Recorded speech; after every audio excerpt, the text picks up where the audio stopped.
No sé si ustedes me van a poder ayudar con la presentación porque sufrí un percance ahora, entonces no puedo proyectar desde acá. No sé si ustedes me las pueden ayudar con la presentación, por favor.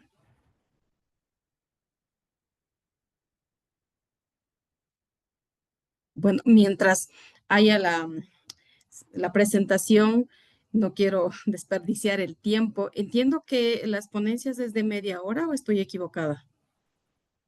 No, estimada doctora, tiene una hora, pero si extiende no tenemos ningún problema. Ah, bueno, porque me gusta hablar. Tengo en el tema de las diapositivas, está el resumen. Creo que es un punto súper importante de que se trate desde este espacio del quinto poder el tema de la participación y también tener este plus de la incorporación o tomar en cuenta la participación directa de los pueblos y las nacionalidades. Pero para aquello es importante también conocer de cuántas nacionalidades, cuántos pueblos existen en el Ecuador. Decía que me voy a adelantar un poquito hasta que puedan poner el- las presentaciones. La Constitución del 2008, como todos conocemos, es donde nos reconocen en su primer artículo como al Estado plurinacional e intercultural, y también en el artículo 57, que es fundamental para los pueblos y las nacionalidades del Ecuador, que son los derechos colectivos, y dentro de los derechos colectivos obviamente están todo el enfoque de las economías, del tema del ambiente, el tema de igualdad, de equidad, de educación, salud, etcétera. Incluso el modelo económico que los pueblos y las nacionalidades han venido manejando, entonces no hay para dónde más inventarse tampoco, pero sería bueno conocer también desde la administración pública que en el Ecuador existen 14 nacionalidades reconocidas, institucionalizadas, ¿no? Institucionalizadas, a pesar que existen una que todavía no está institucionalizada, no está difundida, pero que existe en la vida real, que es la nacionalidad Quijos. En ese sentido, decirles que veo que no están las diapositivas, ¿no? Eh, Se conoce, como decía, a los pueblos y las nacionalidades. Está el pueblo indígena, el pueblo afroecuatoriano y el pueblo montubio. Dentro del pueblo indígena están las 14 nacionalidades, como decían, los 16 pueblos quicho hablantes, dos pueblos de la costa que no son quicho hablantes, pero que se autodefinen como pueblos indígenas, más como al inicio mencioné que el pueblo afroecuatoriano y el pueblo montubio. Las nacionalidades, porque ustedes me dirán, pero ¿por qué el tema de las nacionalidades? Igualmente hubo un debate demasiadamente grande, amplio y también contraposiciones entre el entendimiento desde el planteamiento de los pueblos y las nacionalidades y el estamento de la Asamblea Constituyente o no, Asamblea Nacional Constituyente que se dio en el 98 y luego en el tema del 2008. Las nacionalidades se las reconoce como las que tienen su propio idioma, básicamente. Esa es la gran diferencia, ¿no? Las nacionalidades, ya podemos ahí, creo que estamos para no saltarme de los temas. Sí, si las pasa, por favor.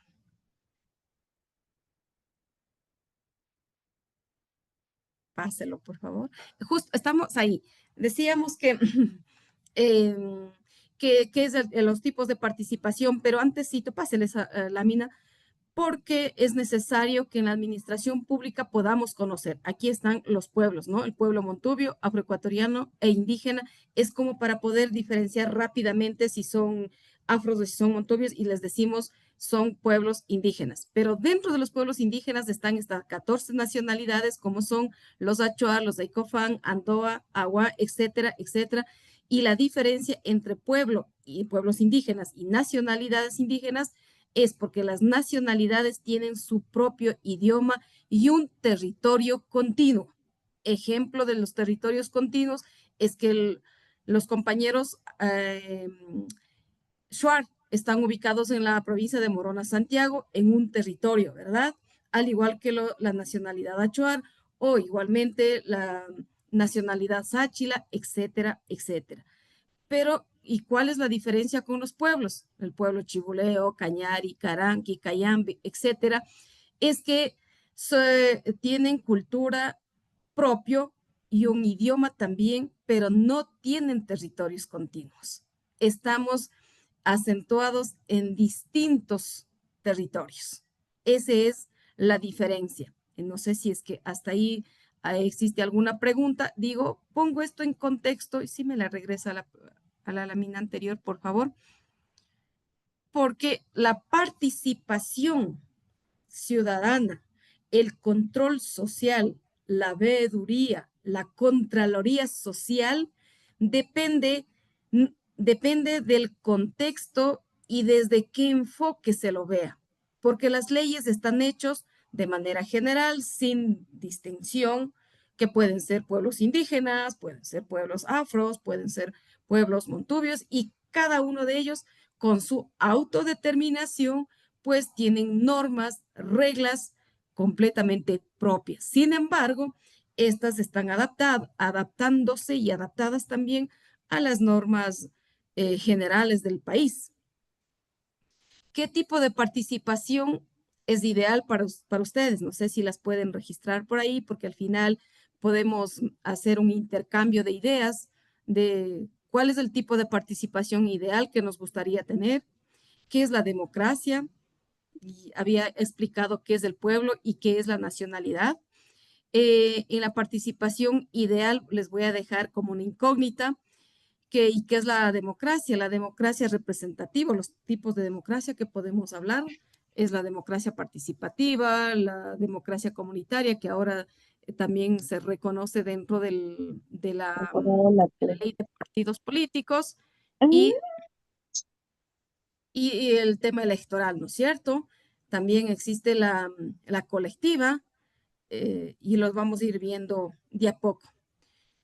Pasemos, por favor, de lámina. Bueno, aquí podemos ver acá las imágenes de pueblos y nacionalidades. Acá podemos ver también varias, ¿qué será? Al lado izquierdo de la pantalla, el tema de la participación representativa y al lado de la derecha, eh, la representación comunitaria, porque después también voy a ver cuáles son la representación individual, comunitaria y colectiva. Tres tipos de representaciones en el caso de pueblos y nacionalidades. Pasemos, por favor.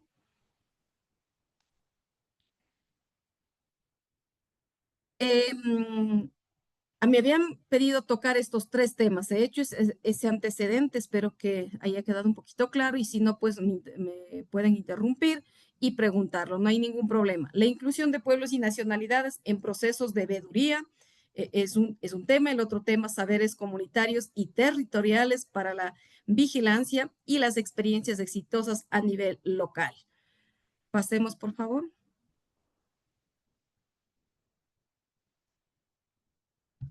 Pasamos de lámina, por favor.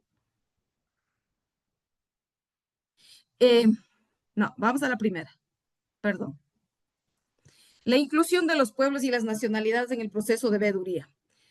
Empiezo con un cuestionamiento de la inclusión. Los pueblos y las nacionalidades no requieren inclusión. Ya estamos incluidos. Lo que pasa es que no estamos haciendo esta diferencia de la existencia de las diversidades, y me refiero a las diversidades culturales y de cosmovisión, ¿no? La inclusión no es recomendable, sino la participación activa de los PIAMs, quiere decir de los pueblos indígenas, ¿no? De los pueblos indígenas, afros y montubios. En los procesos de construcción, seguimiento, evaluación y no solo en la veeduría. ¿Por qué? Las leyes, ¿por qué no funcionan en el país? ¿O por qué de alguna manera los pueblos y las nacionalidades no asumen como tal? Es porque nosotros no estamos en la construcción. Lo único que nosotros hacemos es de recibir la información, ¿no? La información y no la construcción.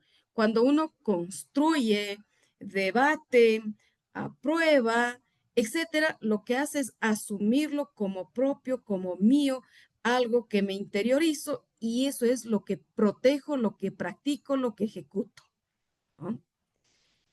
Observar no significa que sea parte del proceso del cambio ni de la toma de decisiones. Si usted no toma decisiones, no simplemente no es parte de, solo está incluido, pero no es el actor político, no es el actor social, no está ejerciendo su derecho humano a la participación.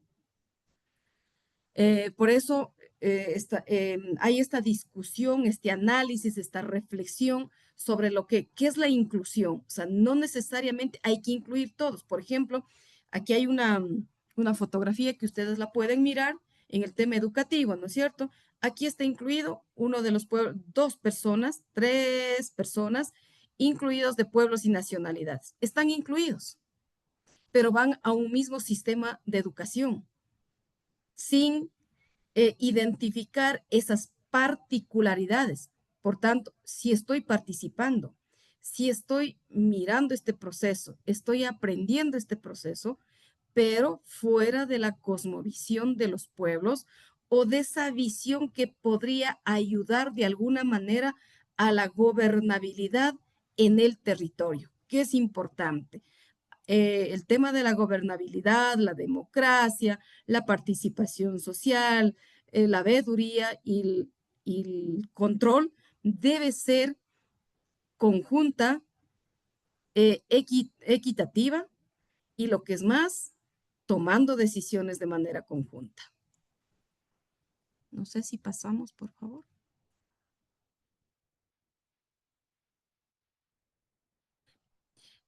Luego hay este tema, no sé si con el primer tema tenemos alguna pregunta, yo no tengo problemas de responderlo. Estimada magíster, disculpe, el formato es que al final las preguntas los ciudadanos van incluyendo en el chat y al finalizar estamos recopilando nosotros las preguntas y son alrededor de 4 o 5 preguntas que se escogen y se le hacen a usted las preguntas y la responde al finalizar toda su masterclass. Ok. Sobre saberes comunitarios y territoriales para la vigilancia. Me van a decir, ¿qué tiene que ver esto con todo el tema de la ley de participación ciudadana, por ejemplo? Tiene muchísimo que ver, tiene una raíz, tiene una secuencia. No es que somos aislados, no es que estamos fuera de un estado o fuera de una normativa legal o fuera de la constitución. Por el contrario, estamos inmersos en todo esto, pero la insistencia que estamos haciendo aquí es que debemos sentir parte de y con un enfoque intercultural, con un enfoque comunitario, con un enfoque de plurinacionalidad. No nos olvidemos el artículo 1 y de la Constitución, tampoco como el 57. Obviamente hay otros artículos de la Constitución, como por ejemplo de la justicia indígena, etcétera, etcétera. Pero aquí es la participación, la gobernabilidad comunitaria. Y para que haya una gobernabilidad comunitaria, existen también normas. ¿Y cuáles son esas normas o esas leyes?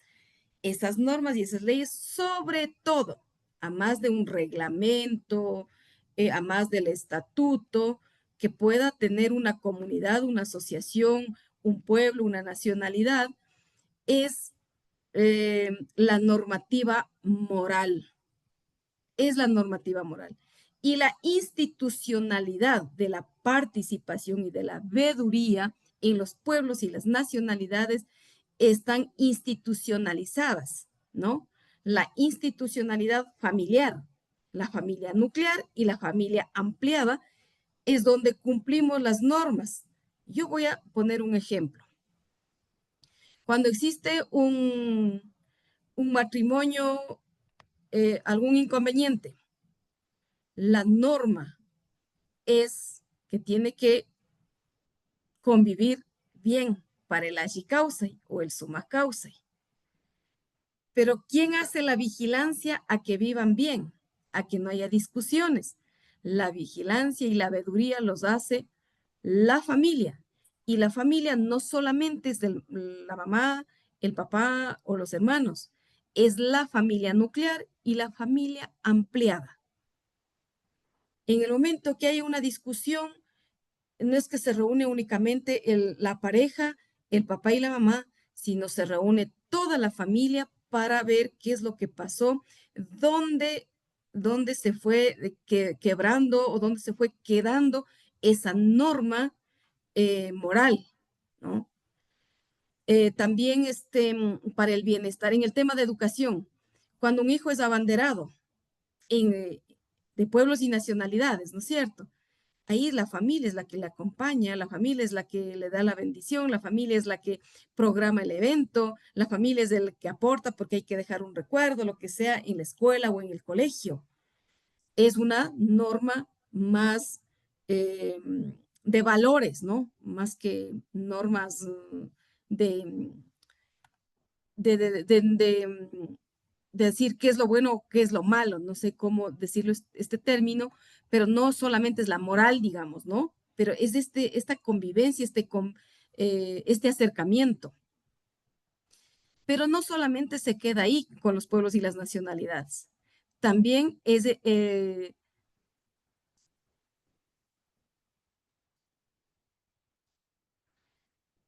bueno, están saliendo algunos mensajes acá. Lo comunitario. ¿Cuáles son, cómo es la vida comunitaria? ¿Cómo está estructurada la vida comunitaria? O la comunidad, la comunidad, ¿cómo está estructurada? Primero está estructurada por todo el conjunto de la sociedad. Luego, si es que están registradas, están reconocidas en alguna de las instituciones que pueden registrar de acuerdo a su objetivo, es que tienen a su consejo de gobierno o a su consejo comunitario, pero también está institucionalizado a través de las mingas, de las asambleas, las reuniones, los reimis, la gestión, la representación. ¿Qué tiene que ver la participación ciudadana, la rendición de cuentas, la contraloría social, justamente dentro de esta institucionalidad, donde está em, en las asambleas? Las asambleas pueden ser estas ordinarias o extraordinarias, pero por lo general las asambleas son mensualmente, es permanente, donde discuten, analizan, inclusive hay discusiones medias fuertes. Sin embargo, en las asambleas no permiten que salgan peleando los integrantes. Hay una norma, hay un reglamento, pero los valores culturales, la moralidad, como digo, es la que predomina de todo esto. Ninguna familia, ningún integrante le gusta que salga, como nosotros decimos, mal visto, ¿no? Sino tiene que salir en buenas condiciones, relajados, diríamos, muy día buenas, si es que cometen errores, pidiendo disculpas, y entonces hay una reflexión conjunta. Cuando se habla de expulsiones en el mundo indígena, en el mundo de los pueblos y las nacionalidades, no existe expulsión. No existe expulsión. Es otra de las cuestiones que hay que tener claro en el tema de la participación. En los reimis, es una institución muy importante. Si alguien por algunas circunstancias está como distanciado, está de mal genio, o algún rato entre parientes discutieron y están como peleados, el espacio del Reimi es uno de los elementos importantes de participación ciudadana real, donde se discute, se analiza en grupo, digamos, y se entran día buenas. Entonces dice, ya, ok, asumamos esto, por aquí es la cosa, no vale estar peleados, no vale estar distanciados, ¿sabe qué? Organicemos una minga, organicemos un pambamicuy. Entonces, donde se van puliendo esas dificultades y el acercamiento es efectivo y es justamente esto el tema de los reims, esas fiestas, ¿no? A eso nos referimos con los reims. En las gestiones, cuando la comunidad hay alguna discusión, dice, a ver, ok, nosotros estamos haciendo la veeduría de cómo están gestionando las autoridades comunitarias y aquel que no colabora le ponen a que gestione, ¿no? Porque siempre dicen, hablar es bueno, eso se hace nomás de hablar, pero ya en la vida práctica, cuando tienes que ejecutar tu rol, es bastante complejo, porque la veeduría, la contraloría, la participación es permanente en los pueblos y las nacionalidades. Que puede haber también, ojo, diferencias en las comunidades, comunas, asociaciones, organizaciones, etcétera, desde desde la población afro y desde la población montuvia, por supuesto que sí, pero la más estructurada, la más visible son los pueblos indígenas, especialmente de la región sierra y de la región amazónica. A nivel de las nacionalidades que existen en la costa ecuatoriana, como los Aguá, los Éperas, los Chachis y se me escapa uno, ellos también tienen una estructura bastante importante de participación, de veeduría y de control. Y el control está en que qué es lo que hizo en ese mes y también en su rendición de cuentas económicas. Es muy complejo ser dirigente comunitario, por ejemplo, porque la Contraloría Social es en pleno, es en plenaria. Hay que rendir cuentas ahí. Hay que demostrar con recibos, con facturas, con fechas y para qué fue esa gestión y qué es lo que se consiguió de esa gestión. O si es que son eventos sociales, culturales, cómo se invirtió, cómo se gastó y se llegó o no a todos.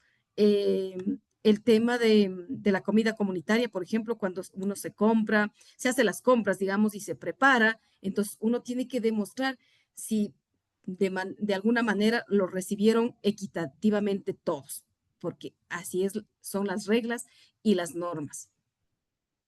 El tema de las mingas es otro espacio de participación plena y de participación comunitaria y es una institución histórica. O sea, históricamente los pueblos y las nacionalidades, específicamente los pueblos andinos, han mantenido lo que es la minga. Y en la minga se hace el trabajo igualitario, ¿no? Y también se hace la veeduría. ¿Quién trabaja y quién no trabaja? ¿Quién trabaja menos? ¿Quién trabaja más? Entonces, para que no haya este desequilibrio, también se hace por tareas. Y ahí es donde todos participan de manera igualitaria. Como decía, el tema de la representación es únicamente representación. Si es que hace una gestión en el Consejo Provincial, en un ministerio, en la Junta Parroquial, etcétera, no van a ir los 300, los 400 comuneros, van a ir sus dirigentes. Pero esta representación no puede ir sin una planificación dentro de una asamblea comunitaria. Tiene que ser planificada y de alguna manera con autorización, porque en la planificación mensual de las reuniones se dice, se hace necesario esto, hay que gestionar esto, hay que ir a tal parte, inclusive, en muchísimas resoluciones se dice, se sugiere al Consejo Comunitario o al Consejo de Gobierno con quiénes se debe hablar y por qué se debe hablar con esas personas, con esas autoridades y cómo hay que llegar a esas personas y a esas autoridades. No, a veces desde afuera podemos ver como que sí hay la comunidad y breve discutirán. Las reuniones comunitarias, las asambleas comunitarias no duran menos de 4 horas. Siempre están en un promedio de 4 horas en adelante, mínimo 4 horas, donde se analiza, se discute, se toman rayas, donde se recogen los aportes O si es que no salió a la minga, pues tiene que pagar la multa de la minga porque es un esfuerzo comunitario que se tiene que hacer y el beneficio es para todos. Eso en cuanto a los saberes comunitarios y territoriales, ¿no? Para la vigilancia. Lo territorial,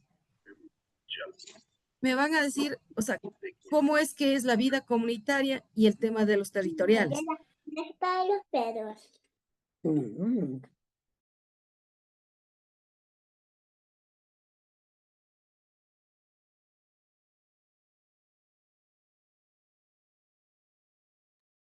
Estimada Magíster, mil disculpas, no se le está escuchando, no sé si podría activar, por favor, su micrófono. Muy amable, gracias.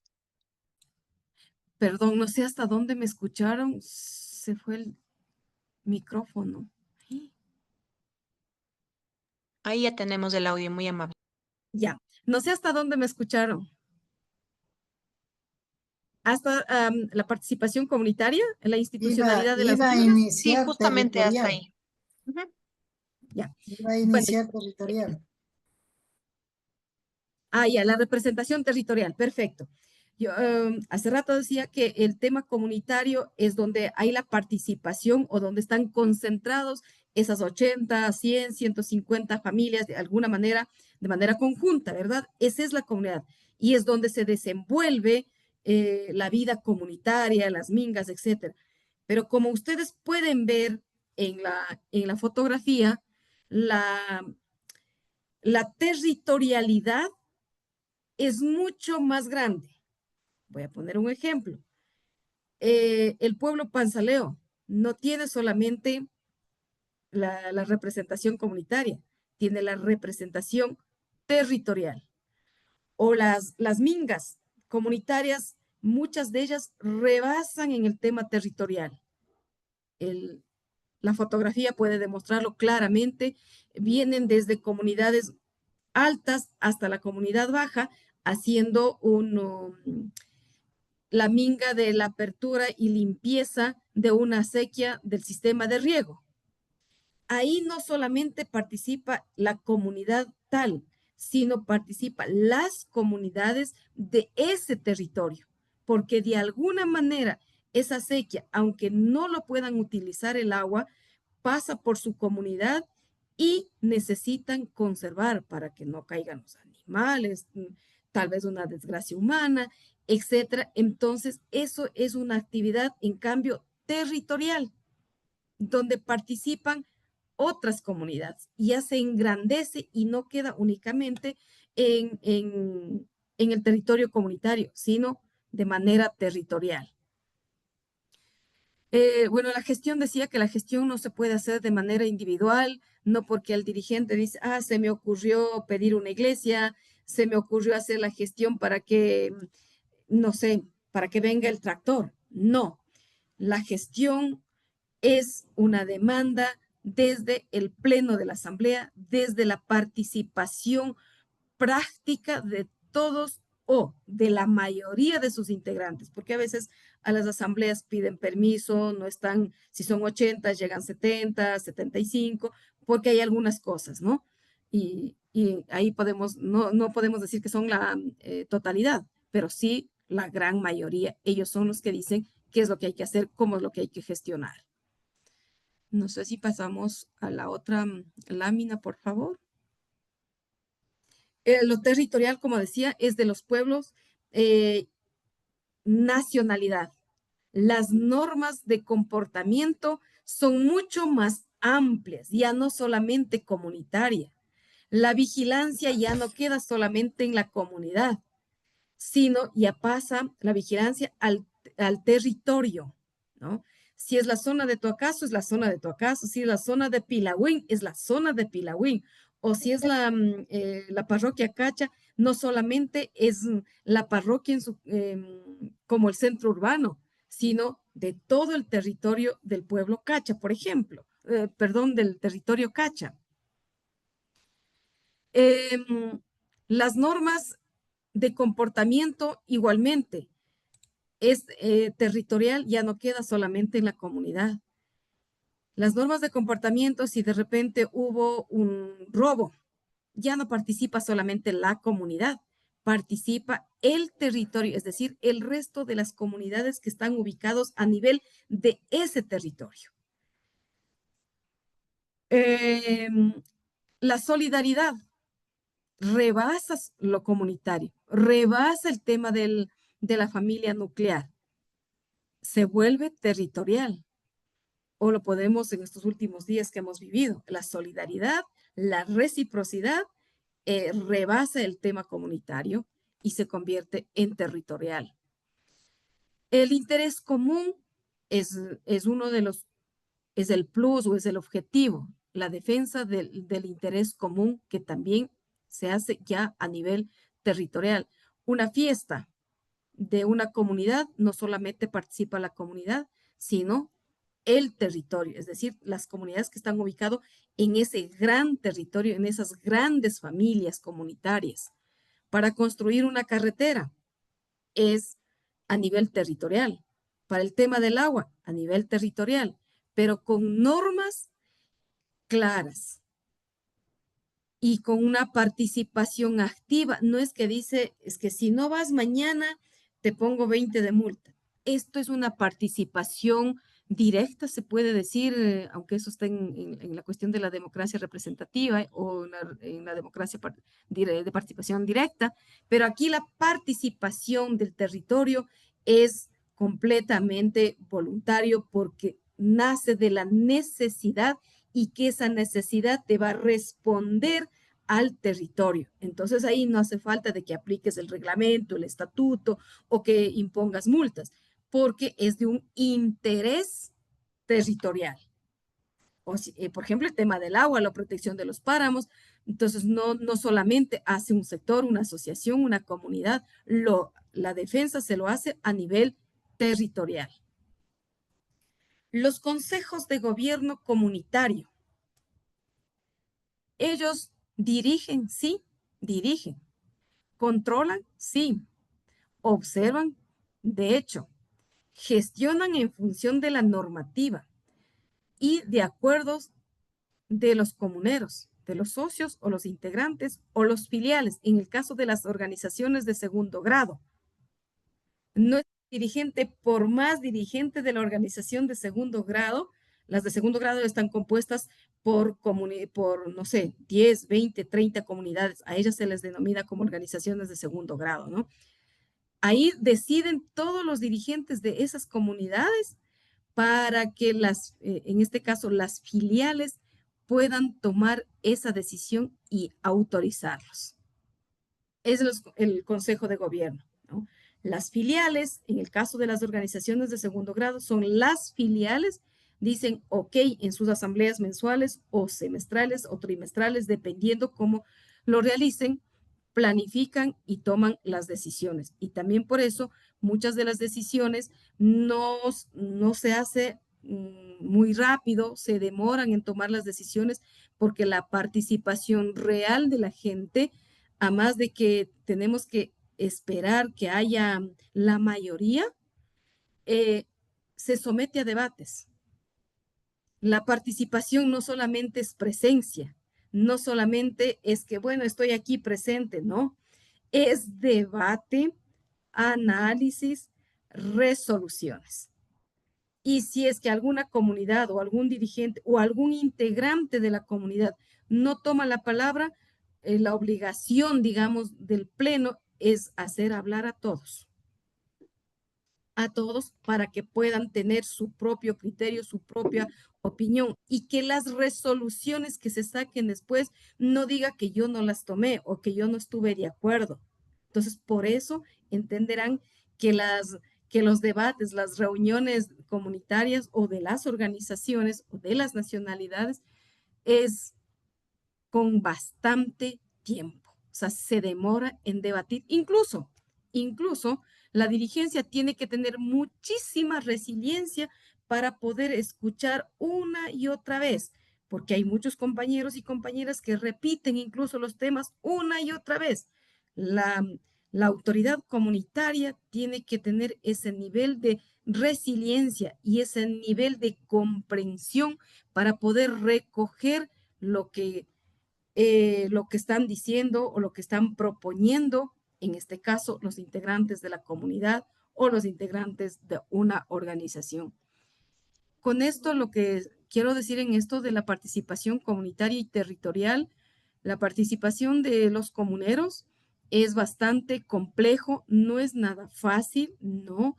Inclusive los compañeros dirigentes a veces pierden autoridad porque hay liderazgos y liderazgos también dentro de las comunidades eh, y toman decisiones. Entonces ahí el Consejo de Gobierno tiene que tener esta capacidad grande de debatir y de dar también respuestas de lo que se está planteando.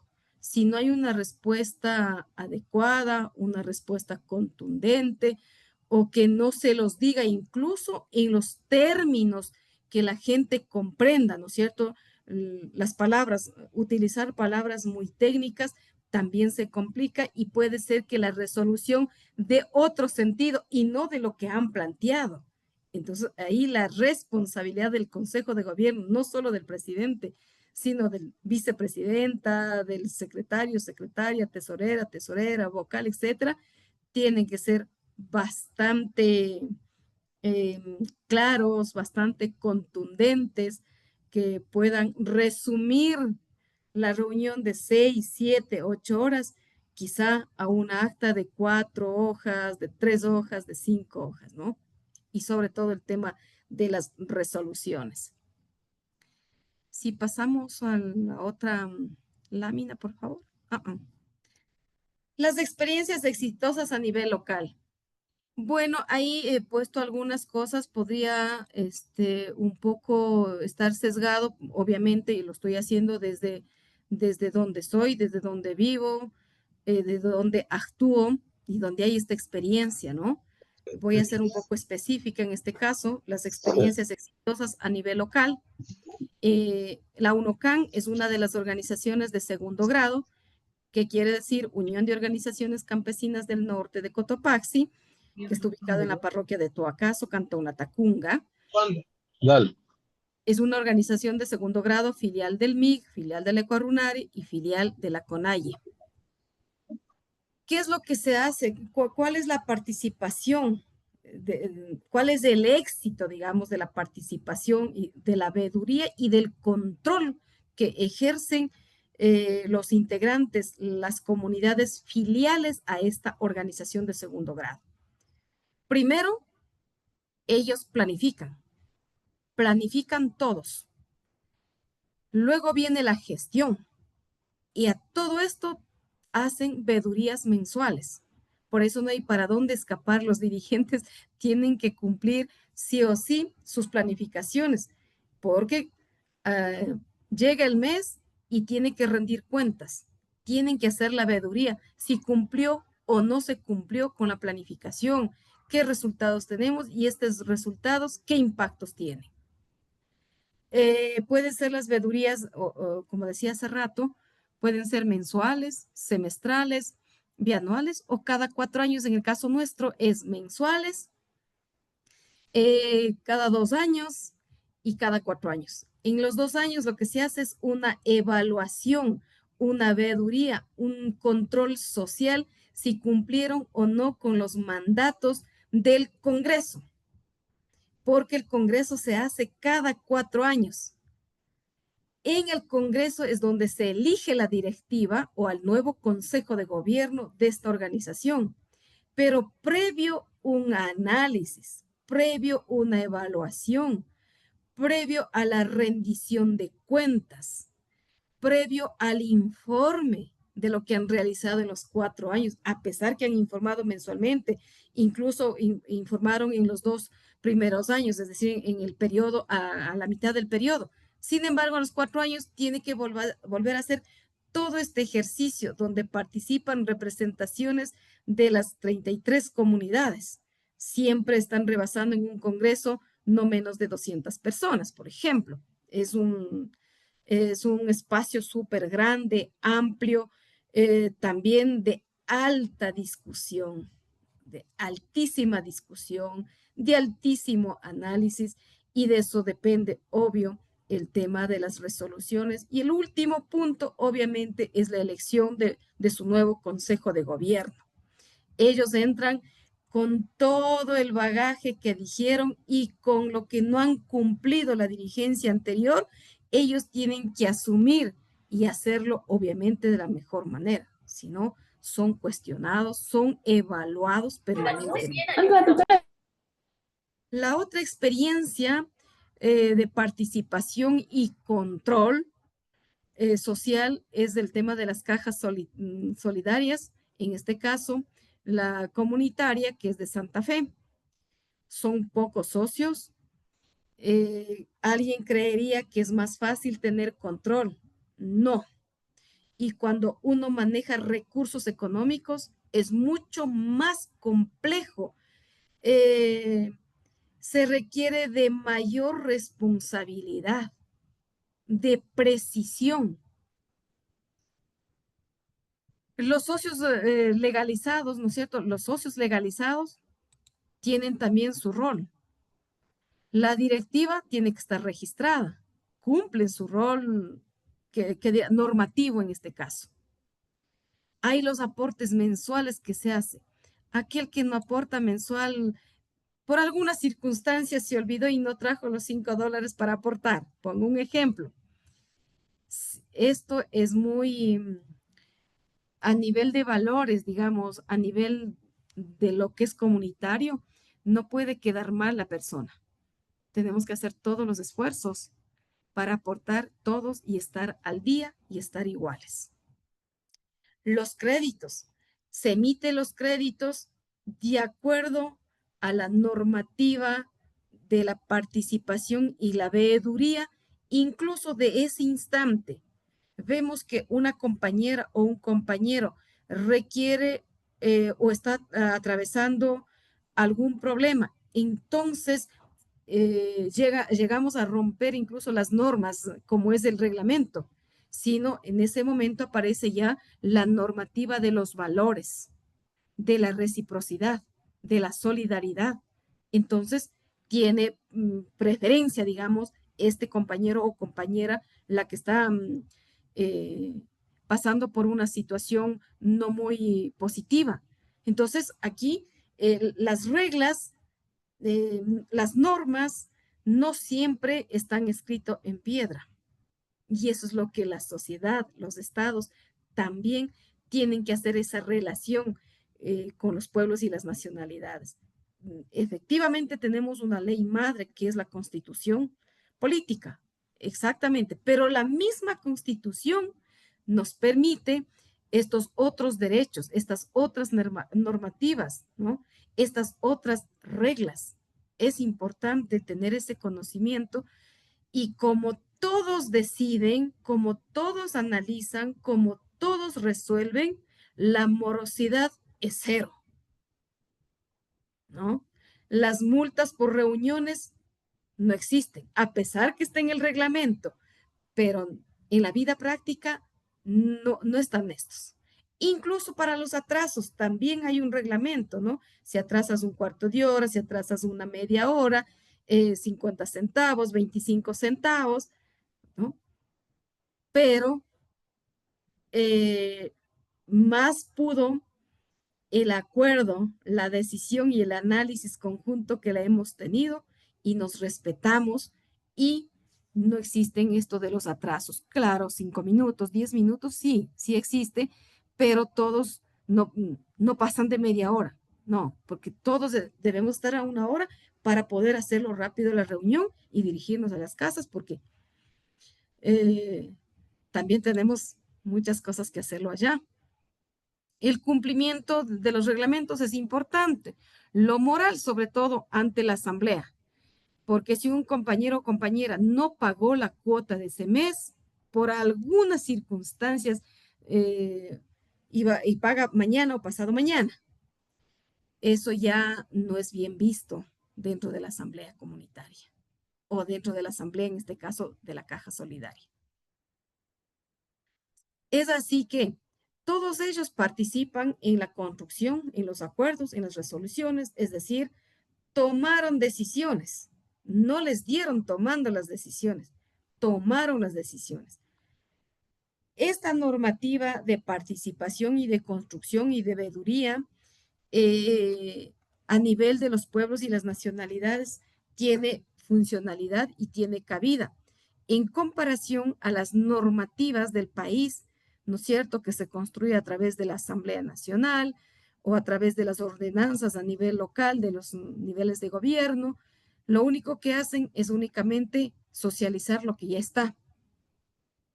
Entonces, no se asume con responsabilidad esa ley o ese reglamento o esa ordenanza. Con eso no quiero decir que no mismo cumplen en todas las instancias, ¿no? Pero si es que hubiese habido este grado de participación, de análisis y de tomar decisiones en esta construcción, en esta resolución, en esta ley, seguramente va a ser más efectiva la ejecución de esa ley, porque lo vamos a empoderar, lo vamos a hacer que sea nuestro, es decir, porque están naciendo desde mi perspectiva, desde mi aporte, entonces no lo puedo poner de lado, sino tengo que acogerlo y tengo que asumirlo. Ahí está esta diferencia entre la ley ordinaria que solamente nos socializan o nos dan a conocer con las normativas internas de los pueblos y las nacionalidades. Esto es así porque todos ellos participaron en la construcción, tomaron decisiones y acá las normas, las reglas, los acuerdos, las resoluciones, entre otras, no solo deben socializar o dar a conocer, sino consultar para así salir y ser parte de ello y ejecutarlo en su totalidad. Esto como un preámbulo así, no preámbulo, esto desde la perspectiva de los pueblos y las nacionalidades. Y en todo esto, no sé si es que pude explicar claramente que el tema de la inclusión no está presente, ¿no? Somos parte de, no estamos incluidos hace rato. Las normas no están con el enfoque intercultural y plurinacional. Nadie estamos por encima de la Constitución, eso todos lo sabemos.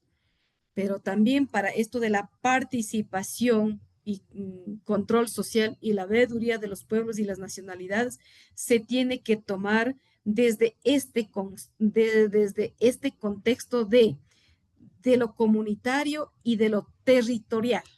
Desde lo comunitario y de lo territorial, porque no funciona lo individual. Claro que existen derechos individuales también, sí, pero ya en el contexto de los pueblos y las nacionalidades, lo que está presente es la comunidad, la organización, el territorio y los pueblos y las nacionalidades.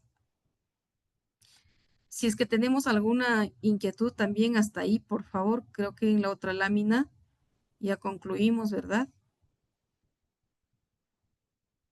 Sí, regresemos. Al primer tema, regresemos por favor con la lámina. Ahí. Hasta ahí. Y podemos entrar a un debate, a las preguntas, repreguntas, si estamos o no de acuerdo, porque seguramente los juristas me van a decir, esto está fuera de toda la ley de participación ciudadana, control social, y los medios de control o de veeduría lo van a decir. Pero esta es la realidad y creemos, estamos muy convencidos que hay que reorganizar, hay que reconstituir muchas normativas para que la población y de manera especial los PIAMS podamos asumir y ejecutarlo y hacer con este enfoque de interculturalidad para tener inclusive mayor gobernabilidad, para tener mayor control, mayor seguridad, porque toda esta estructura, toda esta participación hace que en las comunidades haya menos inseguridad y haya menos robos, menos delitos, digamos, porque la unidad, la discusión, la generación de la normativa permanente nos permite tener mayor control. Les escucho. Agradecemos la intervención de la magíster Blanca Cecilia Velázquez Tixe, subsecretaria de Políticas y Registros en la Secretaría de Gestión y Desarrollo de Pueblos y Nacionalidades. En este momento vamos a dar paso a la ronda de preguntas que las han expuesto en el chat. La primera pregunta que hemos recogido nos la hace la ciudadana Kimberly Tizalem. Nos dice, en base a lo que usted nos señala en la exposición, ¿cómo podemos lograr que la participación activa de los pueblos y nacionalidades en los procesos de control social sean efectivos? ¿Cómo lograr para que sean efectivos? Primero, el tema de la normativa, digamos, de participación y control social debe, es mi punto de vista, reorganizarse, reestructurarse, hacer alguna, no sé si, innovación para que permitan hacer este control. Voy a poner un ejemplo. Los 3 niveles de gobiernos tienen las asambleas provinciales o las asambleas cantonales o las asambleas parroquiales. Lo único que hacen es decir, venga un representante del movimiento indígena y campesino de Cotopaxi, voy a poner en el caso de la prefectura de Cotopaxi, ¿no es cierto?, para la asamblea. Pero es uno. Lo único que hace es escuchar, no hace el de debatir. O la silla vacía, por ejemplo, la silla vacía. O sea, es una iniciativa súper, súper importante. Pero para que los pueblos y las nacionalidades puedan tener cabida y puedan hacer esa sabiduría, hay que hacerlo desde el enfoque de la interculturalidad, desde el enfoque de lo comunitario, desde el enfoque de la territorialidad. Si no tenemos ese enfoque, definitivamente seguirá siendo débil o casi nada dentro de la participación ciudadana como pueblos y nacionalidades.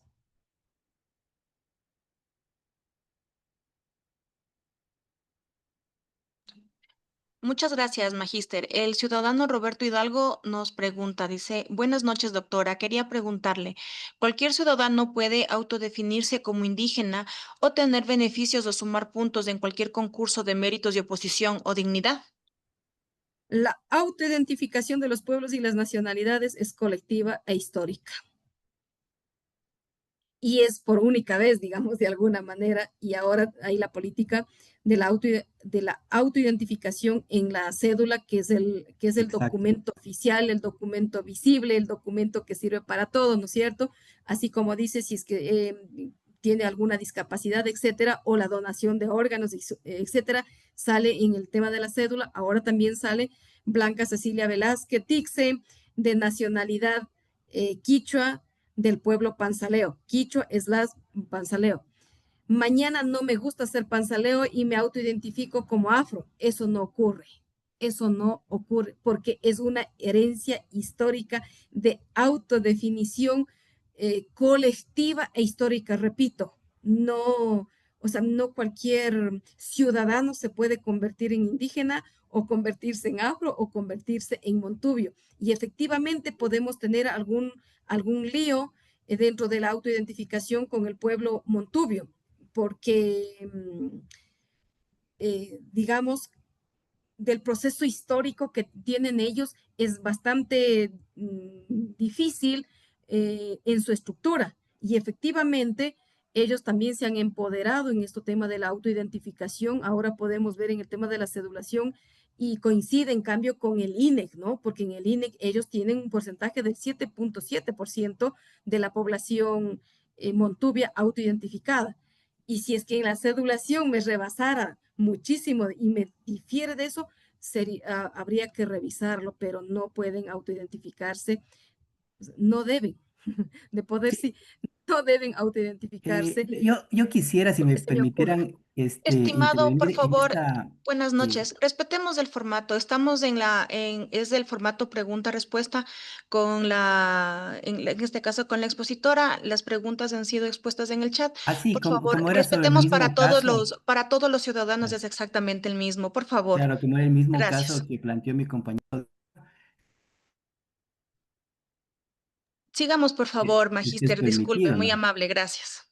No, yo decía que la autoidentificación es el resultado de una colectividad y de un proceso histórico de autorreconocimiento, porque no cualquier ciudadano va a decir, porque voy a entrar a un concurso, me dan un punto. Eso no es así. Eso son acciones afirmativas, es otra cosa, porque cada institución tiene una política institucional interna, si es que dan puntos o no por ser afro, por ser indígena o por ser mujer, lo que sea. Creo que no funciona tampoco esto. Eso es otra cosa. Las acciones afirmativas por ser de pueblos y nacionalidades no tienen nada que ver con la autoidentificación colectiva e histórica de cada individuo. Muchas gracias, Magíster. Tenemos otra pregunta de la ciudadana Andrea Flores. Desde la organización comunitaria y colectiva, ¿cómo se podría promover o impulsar mecanismos de participación y control social? Perdón, la primera parte no la escuché. Desde la organización comunitaria y colectiva, ¿cómo se podría promover o impulsar mecanismos de participación y control social? ¿Cómo se podría? Es que si es que es comunitaria, ya tienen permanentemente la veeduría, el control social y la participación. Que ella, la comunidad, ¿cómo debería hacer la veeduría y el control social, por ejemplo, a las instituciones del Estado?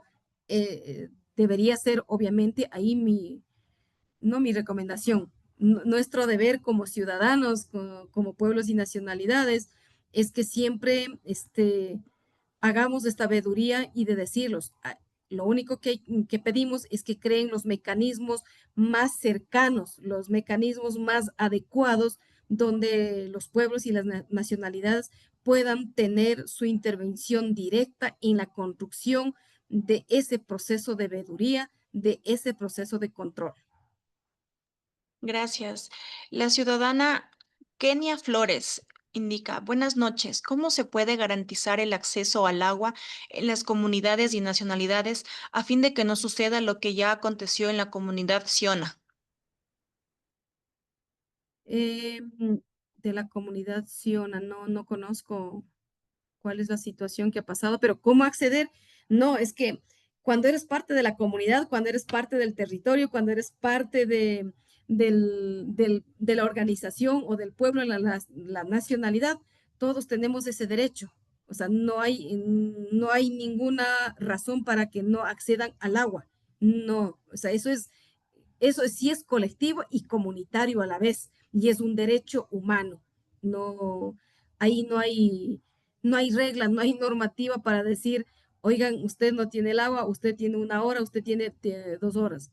Al menos hasta donde yo conozco, no al ser que hayan casos muy específicos por alguna cuestión, tal vez no estén igual en las cuotas, no estén asistiendo a las reuniones del agua, etcétera, pero tampoco pueden quitar el agua. Lo único que hacen es decir, ok, mire, usted está atrasado en esto, así es que en vez de hacer una minga, usted va a salir a 2 y 3 mingas seguidos. Ejemplo, estoy poniendo, es lo que se hace porque se tiene que participar todo. Si no hay una participación, pues comunitaria, no tenemos el beneficio comunitario, aunque el agua, eso es bastante, o más bien dicho, casi imposible que le dejen sin agua o no le permitan acceder al agua.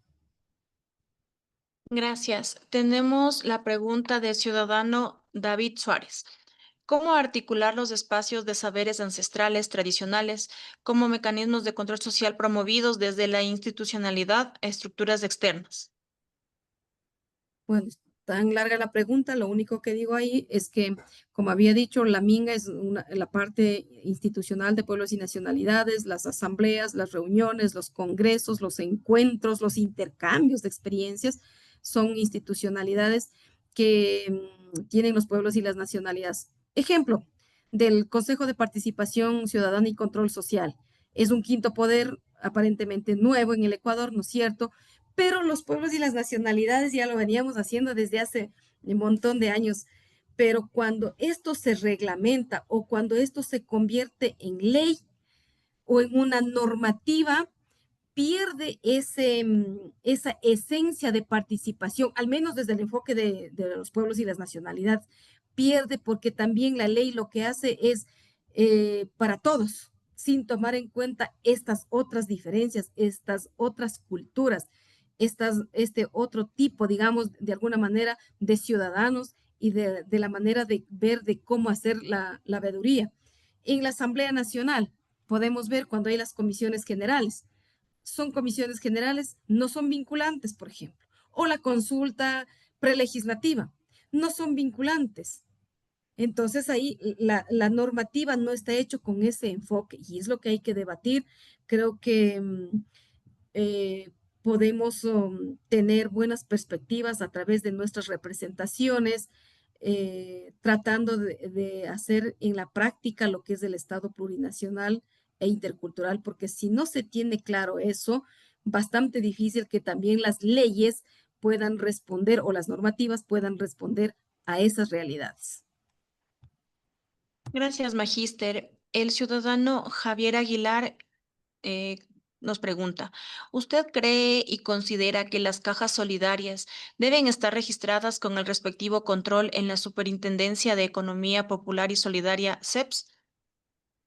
A ver, yo creo que con o sin control nosotros seguimos funcionando, pero yo creería, las normativas son muy necesarias, pero nuestra normativa moral, nuestra normativa comunitaria, nuestra normativa territorial es más fuerte que la Superintendencia de Economías Populares y Solidarias. El caso de las cooperativas de ahorro y crédito, que también son parte de ellos, tienen todo un reglamento, pero no responden a las realidades de los socios. Ejemplo.